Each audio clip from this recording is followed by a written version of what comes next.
What is poppin', gamers? Let's jump into another video. And today, similar to last time how we were talking about Johto and Pokemon Gold, I want to talk a lot about Pokemon Red version because I played that as well a lot. And Pokemon Red version was the first Pokemon game I actually completed. So I want to talk about my adventures, my own, discoveries going through that game like I did with Johto because I had a lot of fun talking about my memories from Johto, and I want to talk about my memories from Kanto as well. Because, even though Kanto is overdone to death, everybody's played it, it's still a lot of fun, and it still holds up, so I want to talk about it. Start out, we're going to talk about my starter, Squirtle. Squirtle, I nicknamed him Bombshell. Well, actually not at the start. I think it was the first name I gave him was Bubble, but I didn't like that name, so I went to Bombshell later on once he evolved. But he was named Bubble for the start, and I like the name. It works. His name is Bubble. He learns Bubble. I mean, what more do you want? So I go on my adventure with Bubble, and we go through the tutorial start or whatever with Professor Oak telling us, "Oh, go get my parcel from Viridian City." So I go do that. I remember really early on in the game trying to get into a Viridian City gym and not knowing if there was like a key or something. It might just be me, but I thought there was a key or some kind of secret way to get into that city. And I remember I looked for like an hour. Uh, should I even be saying that? That's pretty cringy. I looked for like an hour trying to get into that gym because I thought, oh, maybe there's just a key, maybe there's some way to get in, but no. There's no way to get in that city that early. And I did all the alternate battles or whatever with Gary Oak next to the Elite Four entrance for, yeah, you guys get the point. I did the alternate fight, and I didn't know that fight was there when I started the game, so I was like super underpowered. And I still won, barely, but that was a good starter memory for that game. But after I realized I was wasting my time in Viridian City, I went north to the forest, and Viridian Forest is where you can catch Pikachu and a lot of bug-type Pokemon, and that is where I caught my first ever Weedle. So I caught Weedle, and I was like super happy because I wanted to get a beedrill. So I started leveling it up, and I don't think I named him at the start. I named him a lot of years later when I got back on my Game Boy, but I think I never named it when I actually caught it. I think the only one I ever named was Bombshell and my Zapdos. But I got Caterpie, or not Caterpie, Weedle, and I was leveling up Weedle to Kakuna or whatever it's called, and then I leveled it up to Beedrill, which is pretty easy because it's only like level 10 or whatever, or 11, I forget, that it turns into Beedrill. So Viridian Forest was pretty easy for me. I just kind of darted through it. It wasn't anything too special. And there I was in Pewter City. Pewter City, I've always liked it, but I've always disliked it at the same time. There's so much more they could have done with that city. I think the museum is really underrated because I like to go in there and just check it out. I love how they have a little museum that doesn't really have any importance in that city. But Pewter City, I don't really think I have any memories from it because I think yeah, I had Squirtle and I just learned Bubble and I just kind of rolled right through that gym. It was pretty easy. And I don't think I stuck around very long in that area. I think I know I caught a Caterpie at one point and then I got rid of it because I didn't like it on my team. I know I caught a Jigglypuff as well. My team at the start, it wasn't really that interesting, so... Or actually, it wasn't Jigglypuff. I think it was Clefairy. Yeah, because I leveled it up to a Clefable. Something like that. My team changed up quite a bit. And, the early members of my team, a lot of them don't stick around, because I was mainly, when I was playing Pokemon, leveling up just my Squirtle, for the most part. So, I dart through that city, go through the little road next to it, and I finally make it to the Moon Cave, or I think it's called the Moon Cave, right? Something like that. So I make it to the Moon Cave, and I kind of go through it pretty quickly. I didn't really know which fossil to pick, so I chose the Helix fossil, thinking it was the cooler name out of the two fossils, and I was correct because I like Omanite more than Aerodactyl, but I don't know. I don't really think either of them are that good of Pokemon. I think Omanite is more just cool looking. Aerodactyl has a really ugly Mega Evolution. Not that it matters in that game, but I don't know. Neither of them are really a main staple on my team, and I think I kind of ditched Omanite in my PC pretty early on, so I don't think I ever really used him again once I got his fossil made at the Cerulean Island? Or no, what's it called? Not Cerulean City, what are those islands called? I forget the name of them. Yeah. So I go through the Moon Cave, got the Helix fossil, and then I made it to Cerulean City. Okay.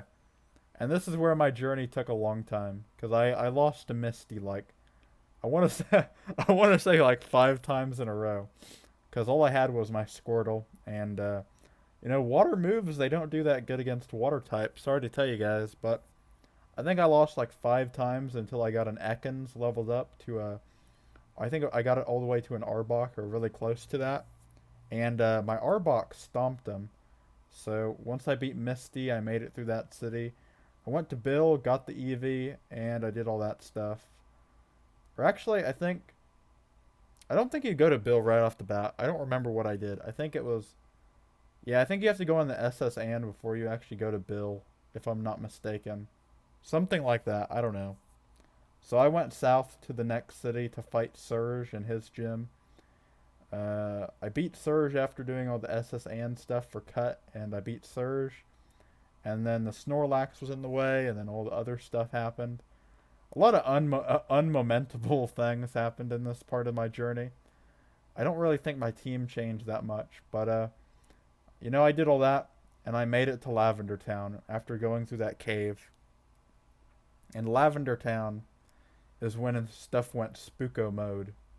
So I was in Lavender Town, and I didn't know anything about Marowak or how you needed the Sylph Scope to see it. So I think I went all the way through the tower, thinking I'd be able to get through it to get whatever I had to get or whatever and leave. So I went through that whole tower for nothing because you still needed to go get the Sylph Scope. And once I did that, I went to the next city, which was Celadon. And Celadon is one of my favorite cities in the game, mainly because of the casino. I like the casino, just the whole concept of it. And then you got Team Rocket hiding in the basement of the casino, which was really cool. And I don't know. I think it took me a really long time till I got Porygon, but I know I got Abra pretty early on from that casino because it was really cheap. And Abra would later be a Kadabra and one of my main members on my team. Never got Alakazam just because you have to evolve it by trading. And, I don't really have any friends. And when I was playing Pokemon Red, there really wasn't a lot of people who actually played that game still. So, not to mention I had a Game Boy. And, yeah, Game Boys weren't very popular in the mid-2000s at that point. I remember the tower in Celadon where you could go shopping. It had all the really cool stuff and the lemonade at the top. And I didn't know this for the longest time. But apparently you could give the lemonade to the guards in the, what was it called? Saffron City. And I think I never knew this for like the longest time. I was just playing the game for fun like for a month. And I never looked up any of the tutorial stuff. But when I did, because I got like really bored of just being in Celadon City, and I was like, how do you progress or whatever? I think you go to Fuchsia City and then you do all that. But where do you progress from there?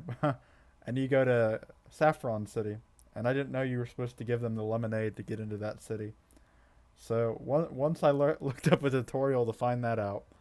I did all that, got my Lapras, and Lapras became a big member on my team. And, yeah, I went forward with my journey. I beat Team Rocket and all their cringe they had in Saffron Tower. And I went on to Lavender Town, finished all that up, and then I got surf or whatever I did. I don't remember, guys. And then I went to the small islands. I beat that gym. And finally, it was time for Viridian City. Giovanni, the big gym. And I remember fighting Giovanni. I thought it was cool, but I already kind of guessed it would be Giovanni in that gym. Not that I looked up any tutorials or anything, but I just kind of guessed it would be him. Based off the fact that Team Rocket was kind of your main enemy through the game, so I wasn't really surprised, but at the same time I thought it was really cool. And once I beat Giovanni, that was really the turning point. I made it through the Elite Road, made it through that cave, which is god-forsaken awful. That cave is really terrible. I don't know why anybody who developed the game wanted to make a cave that miserable near the end, but I made it through the cave, and I got a hypno, and I made it to the Indigo Road Elite Four, the final stage of my journey. And I think the first time I went through it, I think I lost at Lance. The second time, though, I was ready. I had all my Pokemon leveled up, and with my crew, my OP crew of Blastoise, which was like a level 70 at the time. I had Zapdos that I got from the electric plant next to Lavender Town. And Zapdos was like a level 90 or something like that, because I mainly used Zapdos and Blastoise. Those were like my two main guys.